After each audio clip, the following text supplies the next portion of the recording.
Mmm. Ano naman yan? Delicious. This is langka. This is ube.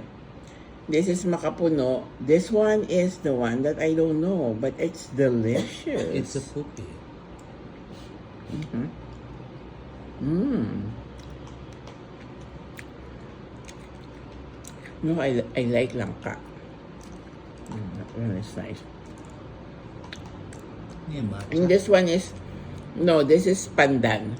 Pandan. Pandan, yeah. Pandan flavor. Ano Pandan yun? flavored Ano yun? halo-halo. Ano? This one is langka. Alang. Jackfruit. Mmm. Love it. You know, you should try this one. This bebang. The bebang one. Hindi naman. Normal halo-halo lang. No, it's good. I like it.